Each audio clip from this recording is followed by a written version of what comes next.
Chapter 6, Visiting Hours. The cab ride to the hospital is something I want to forget. The cab driver didn't want to let me in his car. It was probably the sunglasses that scared him. Sunglasses after dark. I had to hold up the $20 bill so he could see it before he unlocked the doors. Turns out I should have been scared of him. The guy's probably a stunt driver for the movies. The kind they hire when they want 6 near misses every 15 seconds. I get out at the visitor's entrance, glad to be alive. Walking into a hospital isn't like walking into a library. At hospitals, people really look at you. And after dark in Chicago, the place is loaded with cops. And cops look at you extra hard. The lady at the visitor's desk has a giant hairdo and she doesn't smile. My dark glasses bother her too. I say, I need to see Emily Phillips. She got here this afternoon. The lady is chewing gum. You're gonna be too warm in here wearing that hat and scarf, dear. I fake a cough and point at my throat. Bad cold.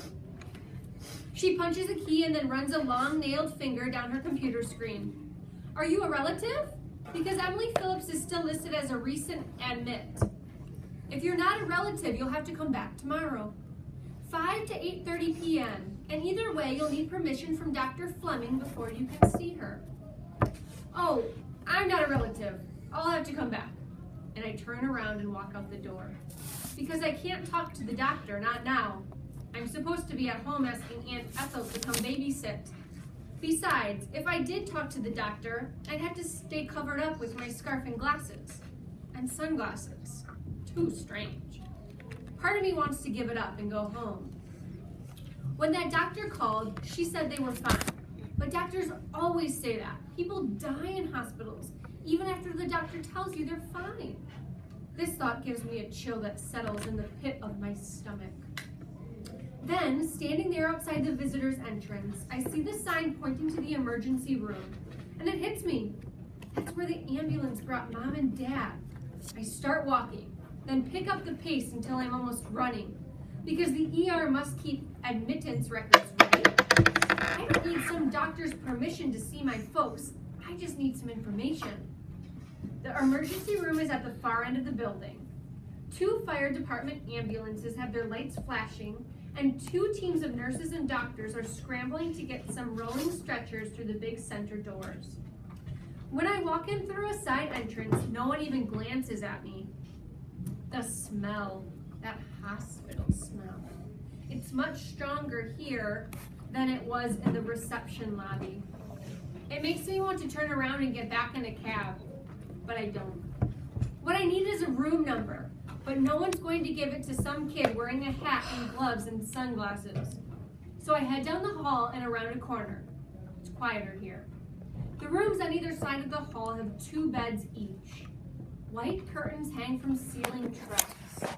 Some patients have them open, and others have the curtains pulled around their beds. I pass 8 rooms before there's an empty one. No one sees me duck inside and close the door to room 1007. I pull the curtains around both beds. The little bathroom has no lock on the door, and there's a button to push if you need help. Like, maybe if you run out of toilet paper? For the second time today, I take off all my clothes and wrap them in my coat. But there's no place in this bathroom to hide them. Out in the room, I pull back the curtain on the bed farthest from the door. I use my clothes to make a shape that looks like a person lying under the thin blanket. There's a clipboard chart with a ballpoint hanging on a hook at the end of the bed. So I write Christopher Carter in the space for the patient's name. That's the name of my science teacher. He smokes, and a week or 2 here would probably do good for him. A few check marks and initials on the chart to make it look official, and then I'm out into the hallway. I stop and look around. I want to be sure I can find my way back to room 1007.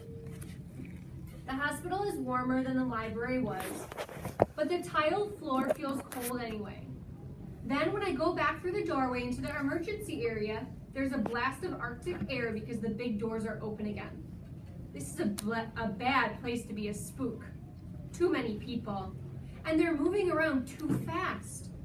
A noisy drunk weaving around with an ice pack over one eye, an orderly pushing a very pregnant lady in a wheelchair, a trotting nurse with a bag of blood in each hand, 3 close calls in the first 20 seconds. All I need is 2 room numbers, and then I can get out of there. There's a counter off to the side. It's staffed by 2 young women, one at either end. The one wearing green is using a computer, and the one in blue is talking on the phone. In the center of the counter, there's a clipboard. It's a form. Time, patient name, insurer, admitting doctor, room number.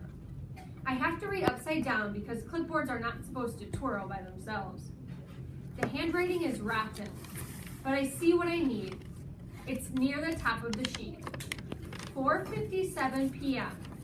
Emily Phillips, Blue Cross, Dr. Fleming, 5067. Room 5067, 5067, 5067. And right below is Dad's name, but no room number, just post-op. So I'll start with 5067, 5th floor. It's much colder in the stairwell, but trotting up 5 floors gets me warm in a hurry. I wait inside the 5th floor door until my breathing is back under control. Naked, invisible boys are not allowed to gasp and wheeze. The only good thing about hospitals is there are signs all over. If you can read, it's impossible to get lost. 3 hallways and 2 right turns, and I'm at the door of room 5067. Looking in the window, it's a double, and Mom's in the bed on the left. Her curtain is half drawn, just enough to be a barrier between the beds. There are bandages and stuff on her face, and it looks like she's asleep. There's an older woman in the other bed, also sleeping. Her bed is tilted up more than Mom's. She's on her back with a pair of pale green tubes running from a clip under her nose to a panel on the wall.